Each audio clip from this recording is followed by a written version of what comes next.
د افغانستان غالۍ د نړۍ او هیواد په سطح ډیره پخوانۍ مخینه لري. له ډیر پخوا راهیسې دغه صنعت په افغانستان کې عام دی چې د افغانستان غالۍ د نړۍ په سطح لومړی مقام لري. افغاني غالۍ نه یوازې د افغانانو لرغونې پیشینه ده بلکې د بېوزلو افغان کورنیو د اقتصادي لاسنیوي او بسیاینې په برخه کې مهم رول لوبولی دی.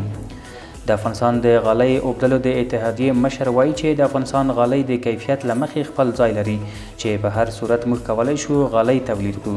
دی وایي چې یوازینی مشکل په صادراتو کې دی چې د افغانستان غالۍ په کور دننه دومره خرڅلاو نه لري لکه په بهر هیوادونو کې چې کوم خرڅلاو لري. ما در بخش تولید هرگز هیچ مشکل نداریم و هر پیمانه‌ای که نیاز به تولید باشه صورت میگیره.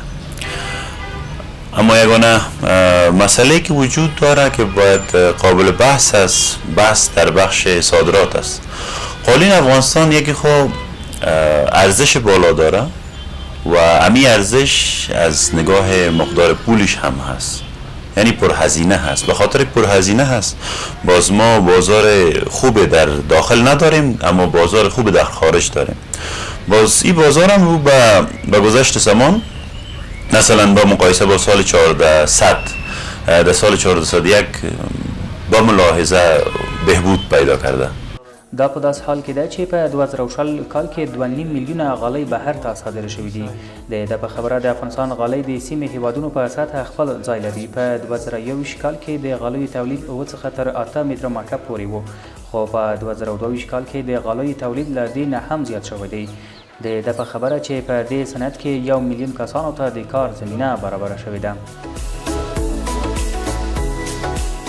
ما صادراتی که داشتیم به حدود 7 لک متر مکعب بود، اما در سال 1401 امی پیمانه تقریبا بیشتر از دوچند شده که در حدود 18 1 میلیون و 800 1 میلیون و 700 صادرات صورت گرفته که بسیار خوب است. و در این مثال که مثلا از روزی که آغاز شده تا به حال ما بسیار خوب صادرات داشتیم. اگر به می پیمانه اگر به حساب روندش جریان پیدا کنه امسال هم بسیار انشالله خوب می باشه و همیشه رو به بهبود است اگر به می شکل ادامه پیدا کنه. نوری وایي زموږ غوښتنه له صنعت او تجارت وزارت څخه دا ده چې د افغانستان ورېښم صادر نه کړي ځکه موږ کولی شو د غالیو د تولید په برخه کې ترې استفاده وکړو.